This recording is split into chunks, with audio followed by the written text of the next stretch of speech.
যুক্তরাষ্ট্রের অভিযোগের বিরুদ্ধে চ্যালেঞ্জ ছুড়ে দিয়েছেন সাবেক সেনাপ্রধান জেনারেল আজিজ আহমেদ। বলেন, মিথ্যা অভিযোগে নিষেধাজ্ঞা দিয়েছে যুক্তরাষ্ট্র।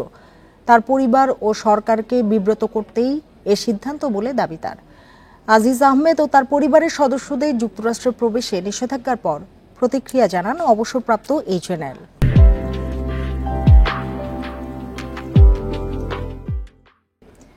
এ নিয়ে আলোচনা করতে রাজধানীর গুলশান থেকে আমাদের সাথে যোগ দিয়েছেন টিআইবির নির্বাহী পরিচালক ডক্টর ইফতেখারুজ্জামান।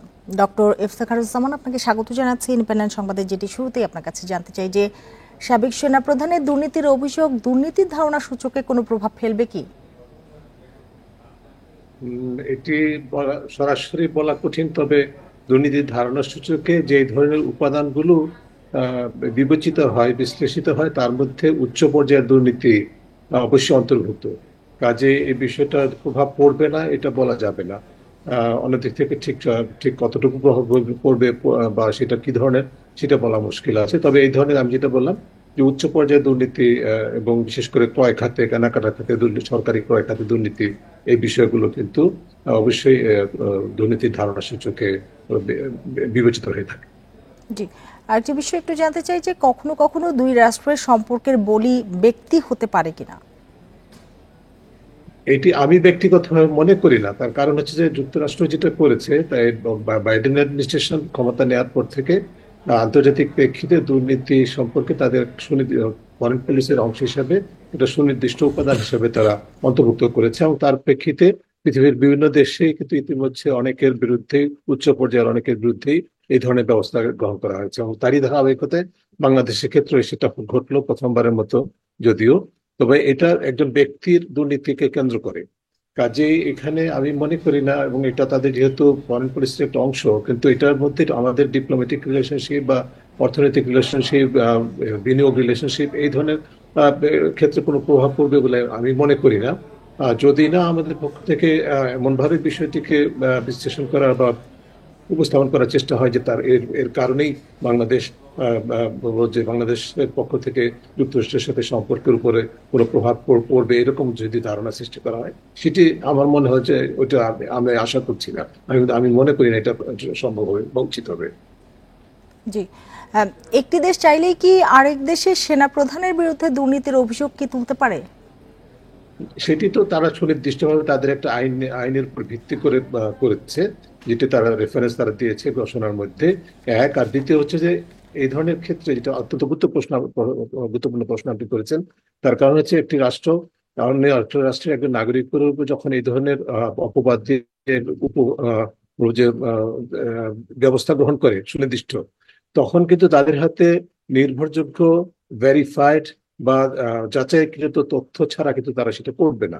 এটা করার কথা কোন অবস্থায় সম্ভব নয় বলে আমি মনে করি। কাজে এক্ষেত্রে সেটি তাদের কাছে নিশ্চিত তথ্য প্রমাণ আছে। কাজেই এটি নিয়ে প্রশ্ন আমরা সবসময় তুলতে পারি আমাদের দিক থেকে।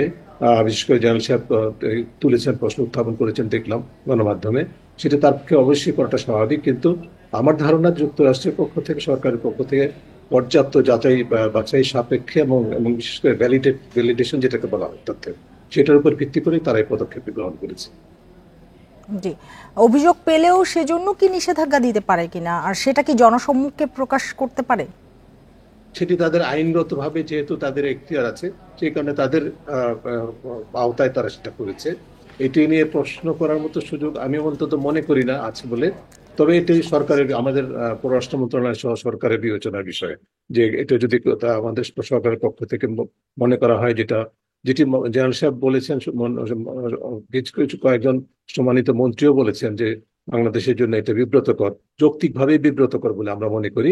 শুধু বাংলাদেশের জন্য স্বাভাবিকভাবে তো অবশ্যই প্রাক্তন সেনাপ্রধানের জন্য এবং তার পরিবারের জন্য বিব্রতকর, এবং আমি মনে করি যে বাংলাদেশের সেনাবাহিনীর জন্য, যেটি বিশ্বব্যাপী সুনাম অর্জন করেছে বিশেষ করে আন্তর্জাতিক পিস কিপিং অপারেশনে অংশগ্রহণের কারণে, সেই সেনাবাহিনীর জন্য কিন্তু বিব্রতকর। এই প্রেক্ষিতে সরকার বা সেনাবাহিনী কিভাবে বিষয়টিকে বিবেচনা নেয় তার উপর নির্ভর করছে। আমি মনে করি জি জি বলুন।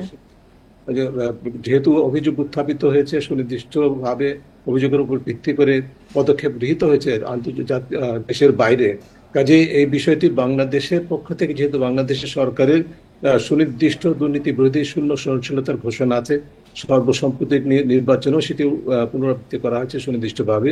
কাজে এই বিষয়গুলো আমাদেরই আইনগতভাবে, যে কিন্তু আমাদের দেশীয় আইন অনুযায়ী কিন্তু যে অভিযোগগুলো উত্থাপিত হয়েছে সেটা সুনির্দিষ্ট অপরাধ। কাজে সেক্ষেত্রে আমাদের আইন প্রয়োগকারী সংস্থা, বিশেষ করে দুর্নীতি দমন কমিশন এই বিষয়গুলি সমন্বিতভাবে আমলে নিয়ে অনুসন্ধান তদন্ত করবে কিনা সেই প্রশ্ন কিন্তু দেশবাসীর বলে আমি মনে করি। দেশবাসী জানতে চাই যে আসলে আমাদের আইনগতভাবে কোনো পদক্ষেপ গৃহীত হবে কিনা। জি, ডক্টর ইফতেখারুজ্জামান, আপনাকে অনেক ধন্যবাদ আমাদের সময় দেওয়ার জন্য এবং আমাদের সাথে যোগ দেওয়ার জন্য।